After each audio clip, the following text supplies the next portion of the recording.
Every week, Hillsdale College President Larry Arnn joins Hugh Hewitt to discuss great books, great men, and great ideas. This is Hillsdale Dialogues, part of the Hillsdale College Podcast Network. More episodes at podcast.hillsdale.edu or wherever you find your audio. Morning glory and even grace, America. I'm Hugh Hewitt on this Halloween day. That music means it's time for the Hillsdale Dialogue, the last radio hour of the week. I am joined by him most week by Dr. Larry Arnn, president of Hillsdale College. We'll get to Hillsdale at Halloween at the end of the program. Must be an interesting night on the campus. But Dr. Arnn, welcome. Good to talk to you after a few weeks. Since last we spoke, President Trump brought peace to the Middle East, or at least a big ceasefire, and got 20 hostages out of the clutches of Hamas. And I did not, frankly, think that was possible. What do you make of Trump's performance here? Well, it's amazing. Of course, one doesn't know how successful it's going to be. Odds are against it. But the energy that he brought to that, we had a really great guy here in town this week named Wes Mitchell. He's going to do some teaching for us. He gave a speech, and he's written a brilliant paper about the art of diplomacy. We make two mistakes about diplomacy. One is we think military power is enough, and the other is we think it doesn't matter if you've got the military power. What Trump does, it's kind of like the art of the deal. He's pretty good at going around talking to people and figuring out what they want and what they need and what their pressure points are. And he brought a bunch of people together to cooperate with this that you wouldn't think he could do. Egypt, Qatar, you know, those are important places. Turkey. And they've got some power, and they're going to be involved. And he got Israel to agree. And, of course, that's a, life and death matter to them. Israel let a couple of thousand prisoners go. They weren't being tortured and starved to death and raped the way the Hamas hostages were. But he let them go. And some of them were under sentence of death or life imprisonment for murder. So it's a very complicated thing. And who would have thought it could have happened? I didn't. I had given up, actually, on seeing those 20 people again. I'm the pessimist in the crowd. But I got to ask you about Dan Senor. He runs a great podcast, the Call Me Back podcast. Dan was the Coalition Provisional Authority spokesperson for a number of years. He's a big guy in New York. He's written a couple of books on Israel, and his Call Me Back podcast is probably the most popular podcast among American juries of the center right and widely listened to in Israel. Dan made a comment last week when he was talking to Nadav Ayal, who is basically the Dan Balls of Israel, that Netanyahu had embraced the madman theory of foreign affairs when he hit Qatar with the attempt to kill the Hamas leaders. And that shook everyone up so badly that Trump was able to come in the aftermath of that and say, I can deal with Bibi, but you have to help me out by you dealing with Hamas, and let's get everyone to the table. And then Dan went on to say madman theory goes back to Machiavelli. That was news to me. I know it's associated with Richard Nixon in Vietnam, but is that your understanding of where madman theory comes from? Unpredictability equals power? Sun Tzu, yeah. Every profound writer on war has written, one of the things you have to do is make them afraid. It's the same thing in baseball. World Series is on right now, right? And if pitchers have a really great fastball and they're wild, or they seem to be wild, I mean, that was Nolan Ryan had the blessing that he apparently was wild early in his career, and nobody threw harder than he did. But then he would often pretend to be wild. That's introduces an important element of uncertainty. I'm not sure Major League is on your video viewing list because it's about the old Cleveland Indians, and they had the Wild Thing song play. And that guy, their great strong-arm guy who turned the club around, would throw the ball sometimes 20 feet over the head. They had no idea where it was going, and that was madman theory. Do you think Netanyahu had in any way anticipated the reaction to the strike on the Hamas delegation in Qatar? Well, who knows? But he certainly has a keen appreciation of how to deal with despotism. And you're going to have to be in a position to hurt them. And so it's not just the Qatar strike, it's the reduction of the defenses of Iran and the offensive capability of Iran. All of that, and of course Trump participated in that too. Yep. But that means that and one of the things that happened in the Israeli attacks on Iran is they killed a whole lot of people in the Iranian military and in the Hezbollah and Hamas military, and that means you're not safe. I mean, think of those cell phone the Israelis managed to tap into their cell phones and, first of all, know where they are, which is relatively easy to do, but they actually put explosive devices in their cell phones and blew a bunch of them up and knew which individuals they were blowing up. So, yeah, they've got some reason to be afraid. And remember the terrorism thing. If a free and just country builds a powerful military, it's its purpose to make people afraid, in part, because such countries tend not to want to fight wars. And if a terrorist organization, because what has Hamas got, right? They can't send a force into the field against a serious military. So what they've got is terror. And so Netanyahu's made them afraid. I think he's plenty sophisticated to understand that. I also think he is going to grow over the years in the esteem of history, even though nobody divides a room in Israel faster than Bibi Netanyahu. And I've been told by the Israeli journalists who are regulars on this program that Netanyahu derangement syndrome is far worse than Trump derangement syndrome. In Israel, it is far worse than Trump derangement syndrome is in the United States, which is hard for me to comprehend.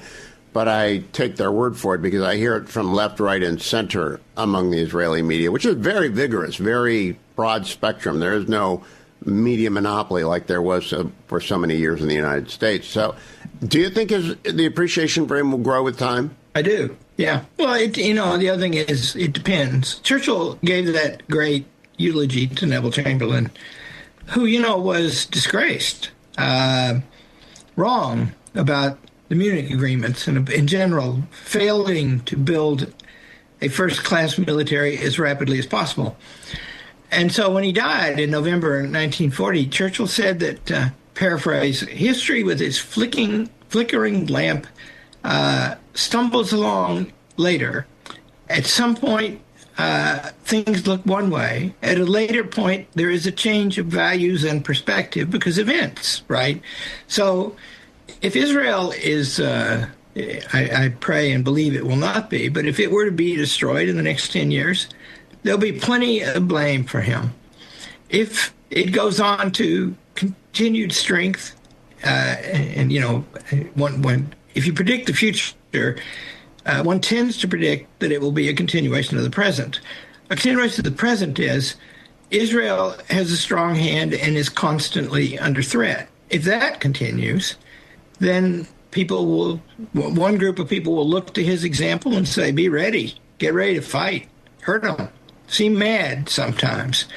And then if a third thing happens, and that is we actually get an age of peace, which I personally do not believe we're anywhere near, then of course he will become a beloved figure.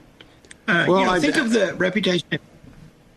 You don't believe that we're anywhere near that because if you asked me 2 years ago on 10/8, the day after the massacre, I would say, oh, my God, we're not going to be anywhere near peace for generation after generation.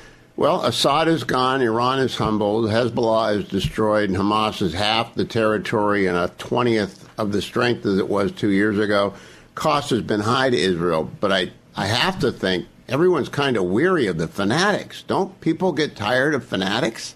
Yeah, well, in a hurry, but they have power, right? And I'll refer to that man, Wes Mitchell, again.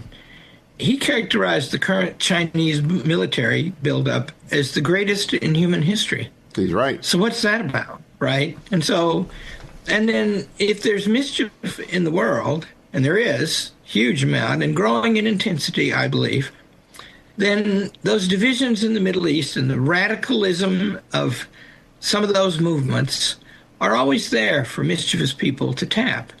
And so they will probably tap them. But yeah, I agree.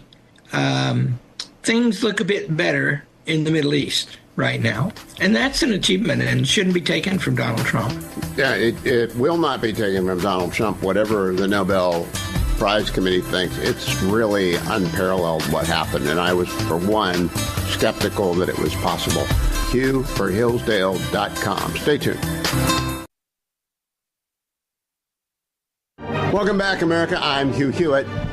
Next week on the Hillsdale Dialogue, Dr. Larry Arnn and I will be back in World War II, or actually 1936 to 1938, Chapter 12 of The Gathering Storm by Winston Churchill, about the Spanish Civil War and the abdication crisis. So if you're just joining us now with one of our new affiliates, go off and get Volume 1 of Winston Churchill's memoir of the Second World War and catch up. Fabulous reading. We got a lot to cover. But before that, we stop every now and then and look around us.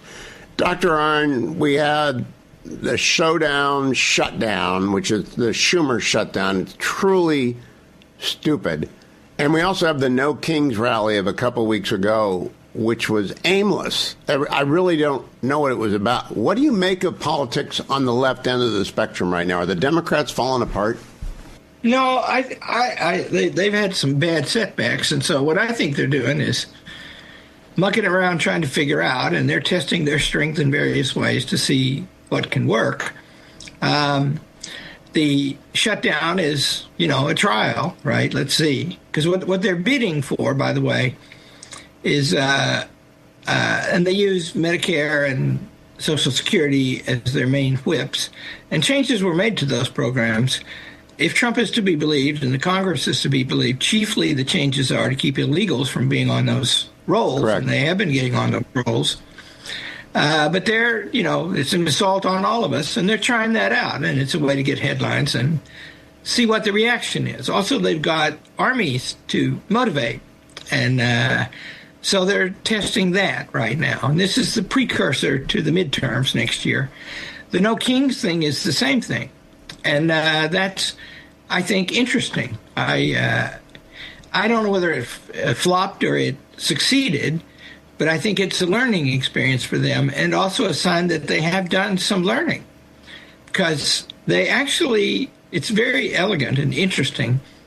They articulate the charges against Donald Trump along the lines of the charges against George III in the very Declaration of Independence. He's accused of several of the same things. And they're waving American flags instead of burning them. And then also they make a big point that this is nonviolent. They may have figured out that getting votes, if you want to get votes, you probably shouldn't burn people's houses down. And so they say they're not going to do that. This is going to be peaceful. And then there's some book, and I've forgotten the name of it right now, but I looked it up. And a woman, political scientist or sociologist or something, claims that if you can get 3.5% of the people in a peaceful demonstration, that will change the regime. So that would be how many people? That would be 10%. About 10 million. If you can get 11 million.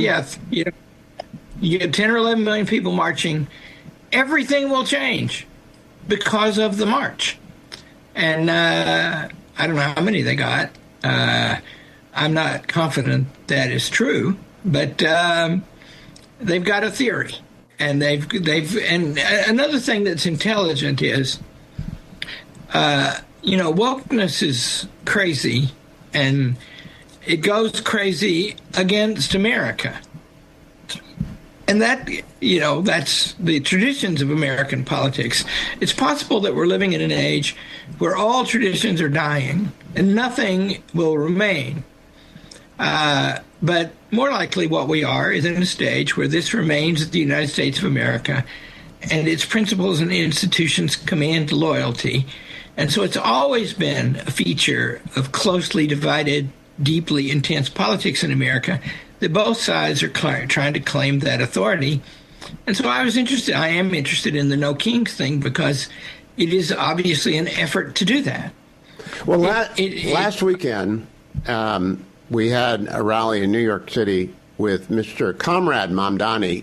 On his one flank was AOC, and on his other flank with Bernie Sanders. And he looks like he's going to win, though I have some hope that a giant surge of the people who normally don't pay much attention to politics but who do dearly love their police and subways to work, that they might save the city from that. But if Mamdani wins, does that alarm you at all? Sure. Yeah, I mean, it's, in general, what will it prove? Well, not anything, except that it's a worrisome sign.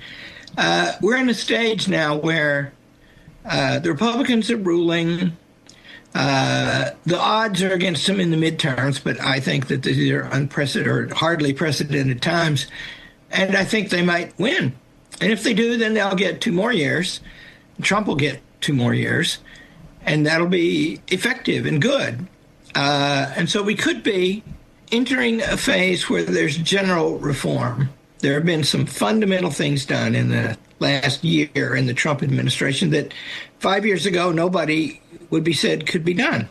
He's letting bureaucrats go, and it seemed to be able to do it. And he's had some Supreme Court rulings that sustain that, and those rulings were prepared by his 2016 campaign when he named a list of people from whom he would draw Supreme Court nominees. So he was aiming for this, and he ran on it twice, and he seems to be getting something from it.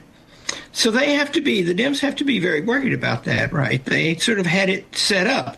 And, in the charges against Trump, they say they're talking about ICE, and one of the charges in the declaration is he has sent among us swarms of officials to eat out our substance and harass our people.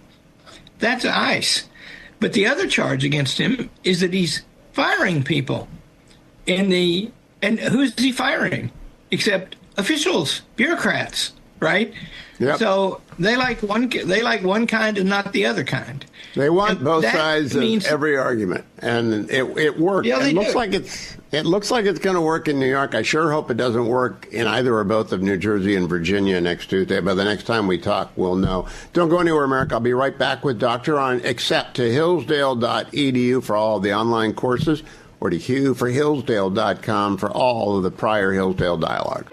Welcome back, America. I'm Hugh Hewitt. Dr. Larry Arnn is with me. This is one of those weeks where we take a break from reading Churchill and the World War II memoirs, so to allow some of you to catch up. We'll be doing chapters 12 through 15, 16 over the next couple of weeks if you want to go and catch your Gathering Storm volume from Amazon. Dr. Arnn, I want to relate to you. I had a conversation this past fortnight with a board member of a public university. So not the president, not the provost, not an administrator, but a board member. And this board member will remain anonymous, good-sized public university, told me that the university of which they are a part is under assault from the Department of Education, and this board member was thrilled, absolutely thrilled, that the Federal Department of Education was bringing the hammer down. Do you think that is a common experience among trustees of public universities? They can't do anything quickly, but the Department of Education can. Yeah, well, the Department of Education can because it gives them a ton of money, and because many of them are violating civil rights laws. And, you're not supposed to do that. So, yeah, it's got a whip hand, and it is doing that some. I mean, it's notorious, the cases of, famous and notorious, the cases of Harvard and Columbia. They just withheld from Harvard $2.2 billion, which is a significant part of an $8.6 billion budget that you read in the newspapers they have. That's a lot of money. And so, yeah, they're doing that. And God bless them, right? I think amen. The faster they go, the farther they go, the better off we will be. But will the university, you know this world better than most of all of our listeners, will the university simply reach a truce with Team Trump until he passes from the stage and then revert to their left-wing norm? Well, I think they hope for that. I think the problems in some of those places are intractable because the way they're governed, who has the authority to make radical students stop screaming dirty Jew at other students? Who can issue that order and have it obeyed and enforce it if they need to? It's not clear. Some of that's being encouraged. Much of it is being encouraged by radical faculty members. they govern the country, the college, which means it's a many-headed beast. And tends to be that they seem at various times to be, the faculty writ large seems to be much affected by their most radical elements. Probably most of them are not like that. But to oppose them is to vote yourself a world of hurt. So they're being governed that way right now. And how do you handle that? How can they overcome that? The Department of Education and the Justice Department have both raised questions about the governance of those colleges, because any old distinguished college in America has beautiful principles, and they should follow their own principles, but they discarded those a long time ago. So, I think it's a general effort to try to and Betsy DeVos wrote a letter to Princeton toward the end of the first Trump administration, and then that administration ended. But she said, look, you've now issued a public policy for decades of racism, but you've not reported that to us. You've reported the contrary to us. You've been in compliance, you say, with the federal civil rights laws that forbid that. So what about that, right? That right there, that showed an avenue, and now they're following it. Well, I hope Linda McMahon just keeps hammering, and maybe some red state legislatures stand up and do the unthinkable and end tenure in the public university systems of their states. Do you think that would help if they actually they might have to pay out some settlements, right? There are tenured professors everywhere who might be owed some damages. They may have relied on tenure, but we're not going to get better until we get rid of tenure. That's my position. Yeah, tenure is, depends on how you understand it, right?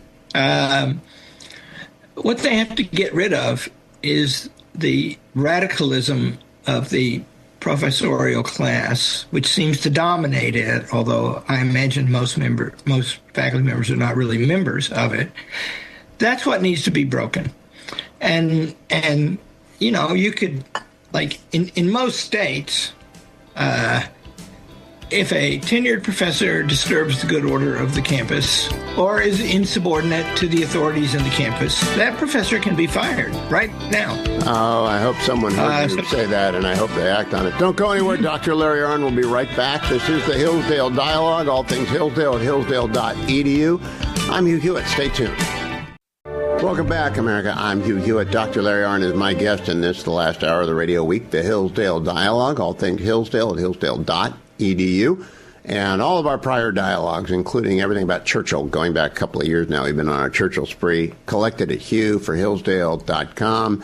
Dr. Arnn, a couple of weeks ago, your friend and mine, Victor Davis Hanson, was on the program and made the argument that increasingly there is no stigma attached to not going to colleges, and that students and parents are looking around and seeing the Mark Zuckerbergs and the Bill Gates and the Lucky Palmers and and all these various people who have succeeded wildly in America without benefit of a college degree or a completed four-year program, and they're okay not going to college, both the students and the parents, or at least throwing it off for 4 or 5 years. What do you make of that, and is VDH seeing something that you see? Yeah, I've been saying for years, there's too many people going to college, go for the wrong reason. By the way, Palmer Luckey is both a talented and a lucky Palmer. That's true. Yes.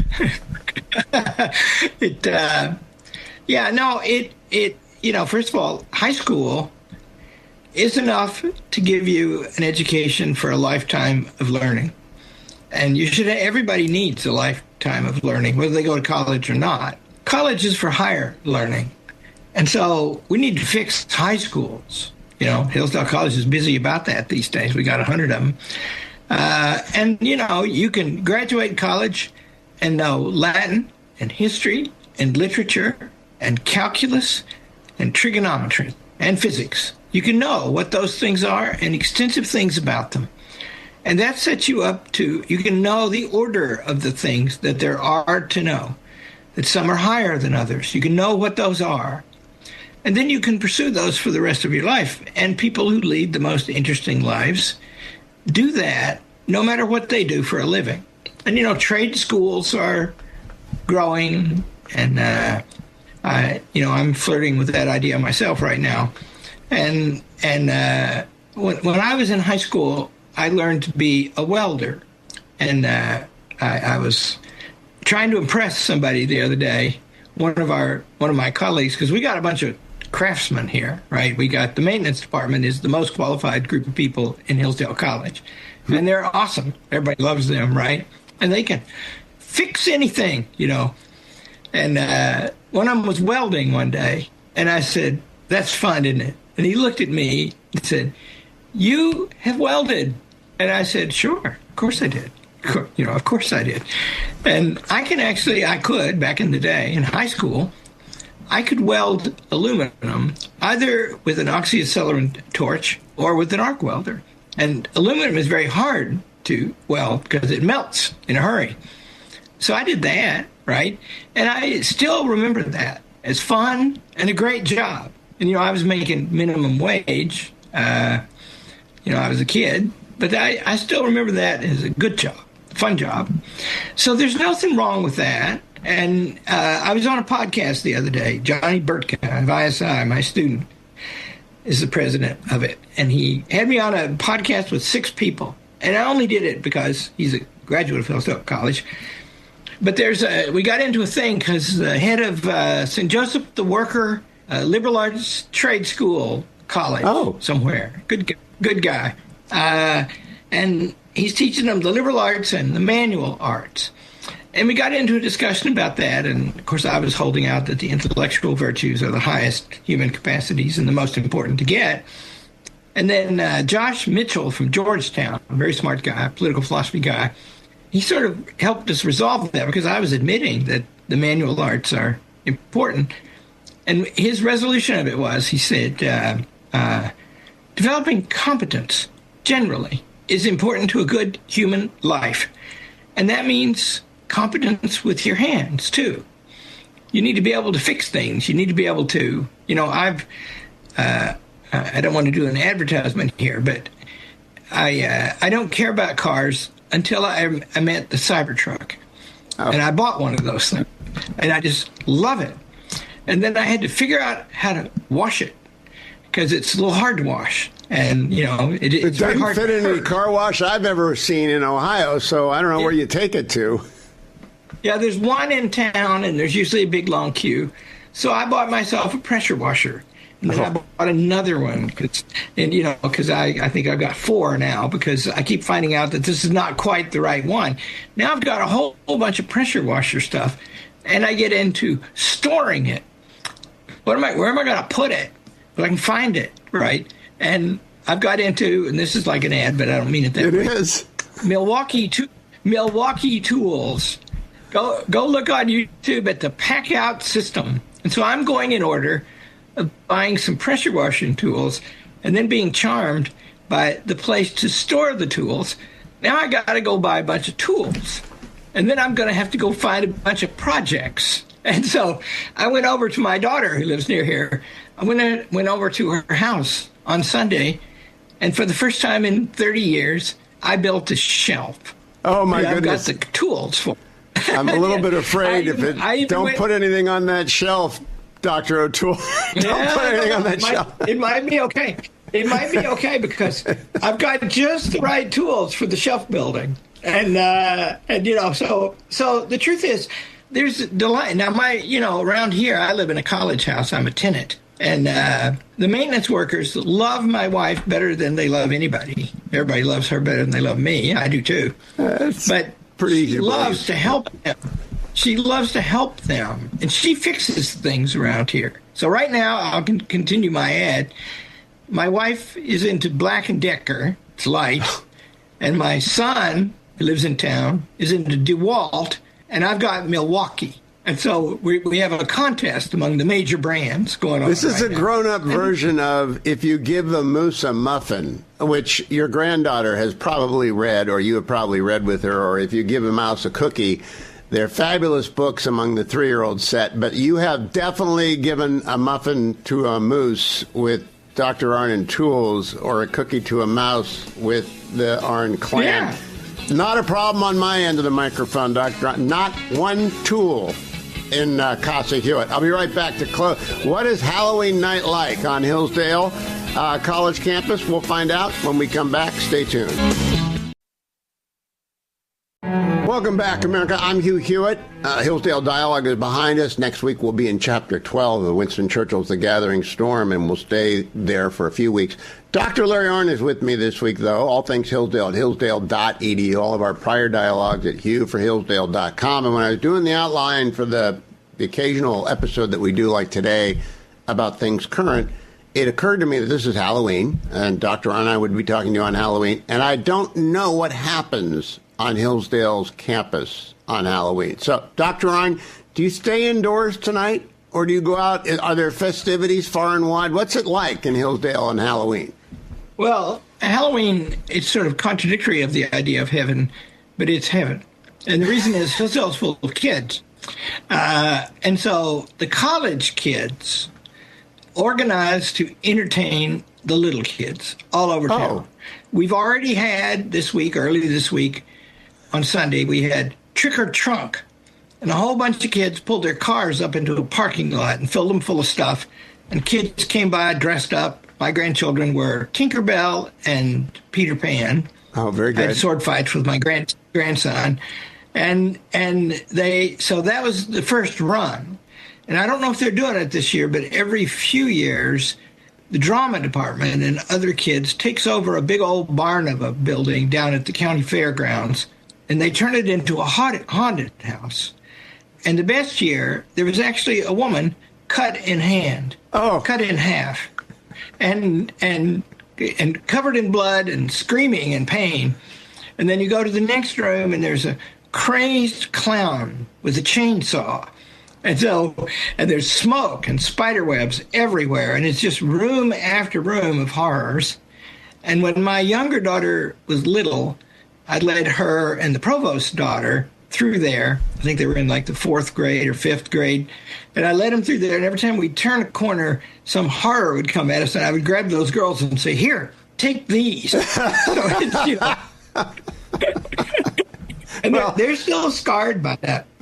I'm sure they will never forget it. So it's a night of good cheer ahead on the campus of Hillsdale. Nothing is chibi. Halloween's fun. Oh, good. Halloween is fun. College is, if a college is fun, it's the most fun. And our college is fun. And it's a party school. And that's off-brand. You might not believe that, but I believe it, because they study hard and they play hard at Hillsdale, and they play well. Not just hard, they play well. Mm-hmm. Dr. Larry Arnn, thank you. Everything Hillsdale, my friends, can be found at hillsdale.edu, including online courses. You can find Dr. Arnn's own podcast, where he sits down occasionally with a guest for an in-depth, in-length discussion, like Eric Prince, people like that. And you can find all of our prior Hillsdale Dialogue, hundreds of them, including all those about Churchill, and especially the first 8 episodes of our series on his World War II memoirs, over at hughforhillsdale.com. Thanks for listening to the Hillsdale Dialogues, part of the Hillsdale College Podcast Network. More episodes at podcast.hillsdale.edu or wherever you find your audio. For more information about Hillsdale College, head to hillsdale.edu.